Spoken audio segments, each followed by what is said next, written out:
Morning, Paimon. Thought I'd come over and say hi, puffer floaters and all.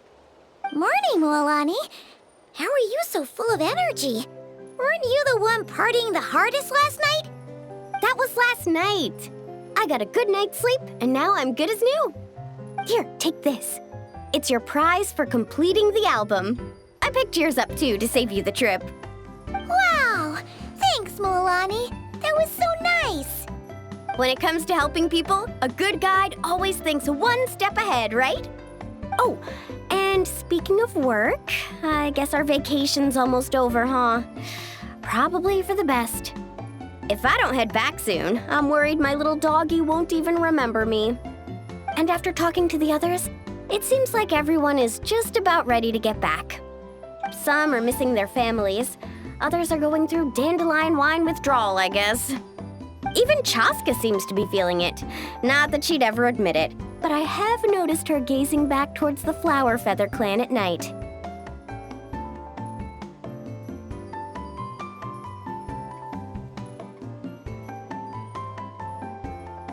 But summer's not over yet, so I say, we squeeze a few more unforgettable moments into the time we've got left. Like another group photo.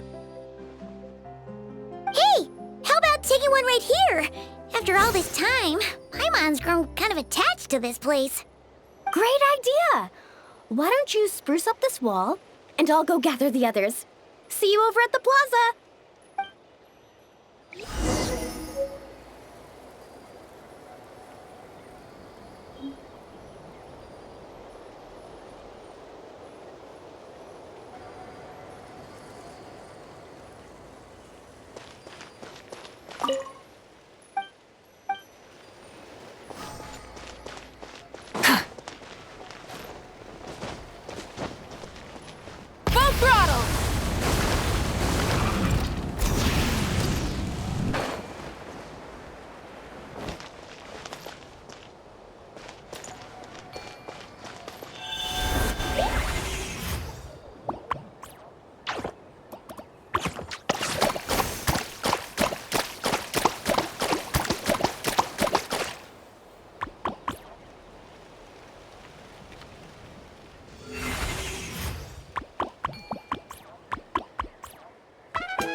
Amazing!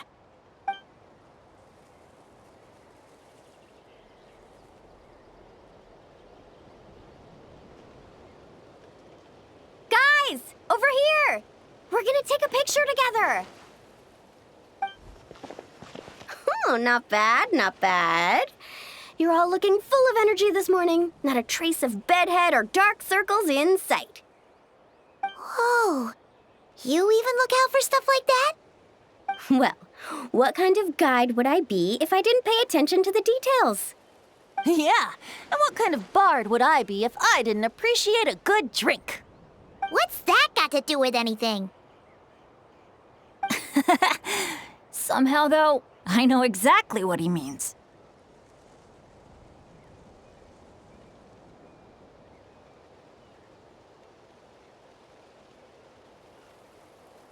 Do you really think that? Or are you just playing along to keep Tone Deaf Bard happy too? I see no harm in a bit of nonsense. Here, put on this Asha headband.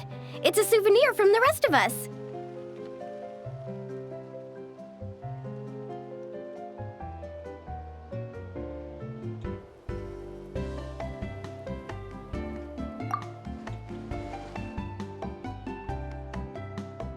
It really suits you. Alrighty then. 3, 2, 1. Paimon? Sorry. All that nonsense has got Paimon's head muddled. Her mind's gone completely blank. Don't want it all to end, huh? Are you worried once you say those words, the vacation will officially be over? How the... Paimon thought peacemakers couldn't read people's minds. Oh, Paimon. Don't worry, Paimon. Summer's sure to come again. Just like you said when you made that wish to the Pyro Archon. Even though we'll all be going our separate ways, as long as we cherish each other's friendship, I just know that our paths will cross again. Bennett's becoming quite the talker, huh, Professor Venti? Well, I wouldn't dare take credit for something like that. Your tone would suggest otherwise. Come on! Paimon was just starting to feel inspired! Why don't we just give it another try? Yeah, let's do it all together this time. Huh. What should we shout?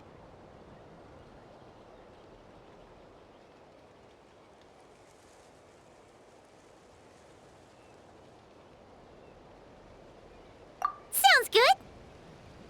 3, 2, 1. Lucky Star! So, what are your plans for the future, Bennett? If you're having trouble deciding, you can always park it in the People of the Springs for a bit. Or however long you want, really. Thanks for the kind offer, Moalani. I actually went to see the Pyro Archon to tell her how grateful I am for everything she's done for me. She told me that the domain we entered was an abyssal simulation of the Mare Javari. It was extremely unstable, and now it's completely gone. Later, when we got on to talking about my future, she said I was more than welcome to stay here in Natlan, but also that she would respect my decision, whatever it turned out to be. And after thinking it over, long and hard, I've decided to return to Mondstadt. You miss your dads, don't you? That's definitely part of it. I promised to tell them everything that happened on this adventure, and I can't go back on my word. But also, when I said goodbye to my mom and dad, I promised them I'd become the most legendary adventurer in all of Tevat someday. And no adventurer should stay in one place for too long. Bennett. What if your luck starts going downhill again the moment you leave Natlan? It's fine. The warmth and kindness I've experienced on this adventure is enough to get me through all the challenges that lie ahead. As I attempt to shape my own fate, I want to take that same kindness and pass it forward. That's something I've always believed in. Hear, hear! To our leader! To our leader, Bennett. Cheers!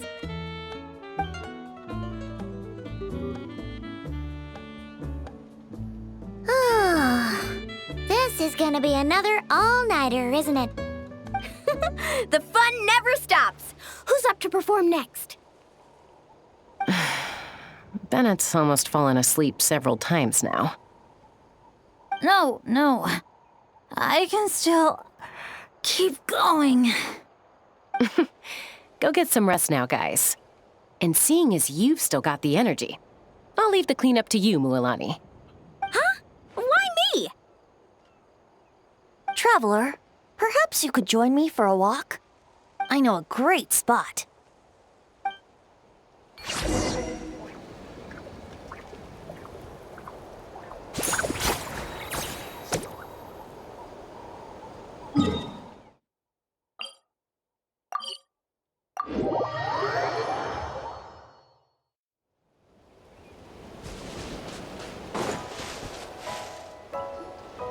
You might be tone deaf, but you sure know how to sniff out a good view. Glad you like it. Some stories aren't meant for the birds, only for the stars high in the sky. More like a story that begins with time itself. Long, long ago, time began to write the story of this world. To her, all living beings were equal, both in their value and in significance. Like an ancient scroll, she engraved upon her memory all people, all events, all encounters, and all farewells. Back then, as an animal spirit, I had a chance encounter with time at the Thousand Winds Temple. Hearing my wishes, she entrusted me with fragments of her power and authority.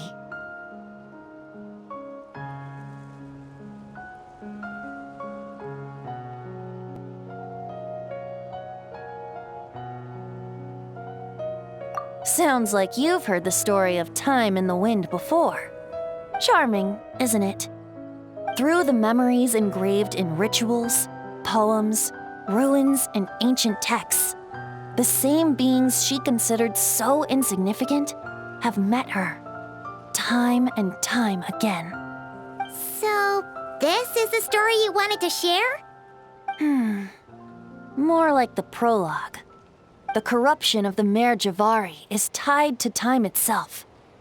To put it another way, it is a calamity present in every moment that will ever be. Unlike time herself, I have always cherished many wishes in my heart. 500 years ago, to prevent the corruption of the Mare Javari from spreading beyond Tenochtitlán, I blew it off the timeline, turning it into the Windless Land.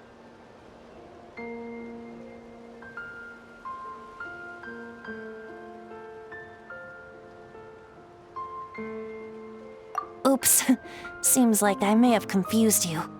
If you're asking about how the Mare Javari disappeared from Tenochtitlán 2 or 3 decades ago, there may be someone else better suited to tell that story.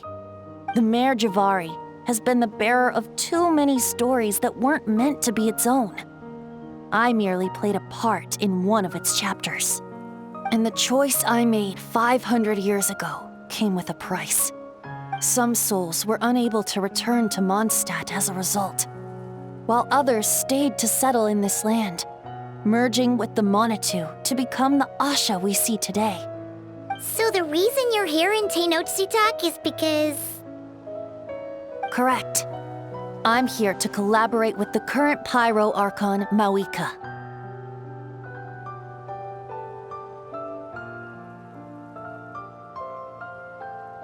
Correct again. The flame was our signal. Only by having Mawika open a rift between that space and the true Mare Javari could I sneak in and bring back all the souls who wish to return. As for my little trick of bringing back memories as well, it's not the first time I've pulled that off. Mawika also mentioned that you were planning to introduce us. Looks like I beat you to it, huh? I was glad to discover that she shares my love for fine wine and freedom. We got along great. Well, it really took it out of me for a few days. In fact, I still feel pretty dead on my feet even now. Oh, really? But thinking of all the Aether mead and dandelion wine still left to drink, I suppose I can hang in there a little longer. You don't look that tired to Paimon. So, don't think you can just pull out that little excuse and we'll suddenly foot all your bills. Oh, how you wound me, Paimon. You'll hook me up with some good liquor, won't you, traveler? I suppose to protect Mondstadt, and that everyone who wishes to stay there has the freedom to choose their own path.